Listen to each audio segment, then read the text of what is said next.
Ibintu bitanu tugomba kurekera abana bo mu bakire. Nawe nimba utari umwana wo mu bakire ukaba ubuzima bwawe hari ahantu runaka ushaka ko bujya ariko butari bwagera. And nimba utari umuhanzi, umubyinnyi, DJ, utwo tuzi two muri entertainment nyine, ibi ni ibintu bitanu utagomba gukora. Nimba utaba muri ibyo bintu mvuye kuvuga, umwana wo mu bakire, nuri umuhanzi, nuri umudj, nuri umubyinnyi, ibintu nk'ibyo byerekeye entertainment. Kandi ikindi uracyashakisha ubuzima. Number 1, wishyiraho tatu.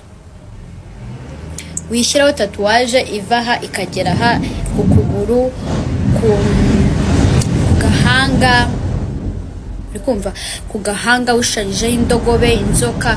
Honey, nobody is going to employ you.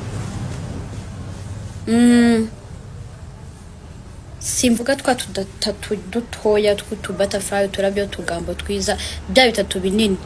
Hani uzinjira muri office ugiye gusaba akazi, documents zawe bazijugunye muri dustbin before they even read it.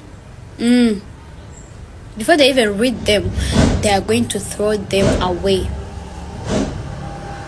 So tuzirekera abana bo mu bakire, abantu bafite aho bageze, bafite freedom. Hari freedom izana n'amafaranga. Nimba wowe utarayagira, ibyo bintu bireke. Number 2, why you being an introvert uri umukene?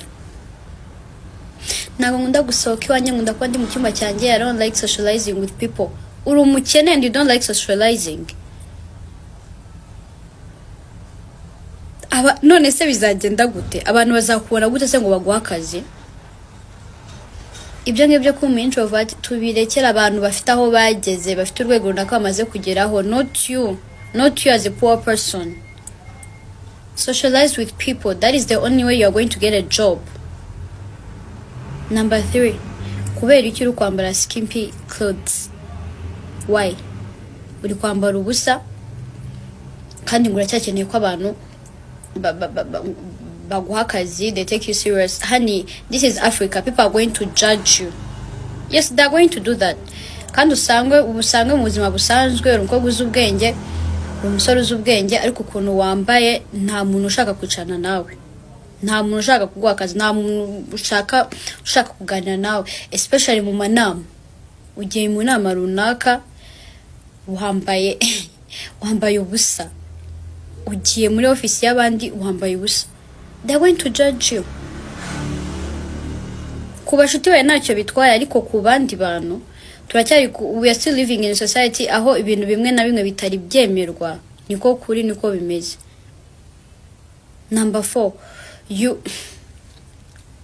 ibingi bivuge gute, mind the things that you are posting. Ibintu uri gupostinga, ukora muri office runaka, urabizi ko boss wawe ni umuntu nyine, ni umuntu wisaziye, cyangwa n'abantu mukorana nagara aba agents bawe. Kuri status zawe za WhatsApp uri kwiri gupostinga wasinze, uri mu kabari, uri kumena amacupa n'ibiki. Nta nubwo uri kugira ubwo bwenge bwo kuba hiding. Nuko uzasubira muri office ugasanga bakwirukanye, cyangwa ugasanga hari trust runaka batakikugirira kubera ibintu uri gupostinga. Nuna ba hiding. Yeah, we only live once. I do what I like. Be not self-employed.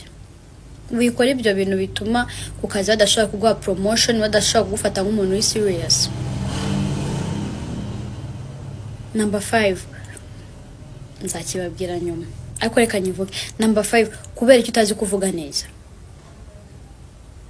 Uraho ne wogira anger issues. What do you mean by you're short tempered? Ngira umujinya, iyo narakaye nanagukubita. Uri mu kabari wicanye n'abashuti bawe, niwe udafite amafaranga, niwe uri kuvuga nayo, niwe uri kumena amacupa, ninde uri bwishyure bill? Ufite kwiga kuvuga neza. Be kind to people.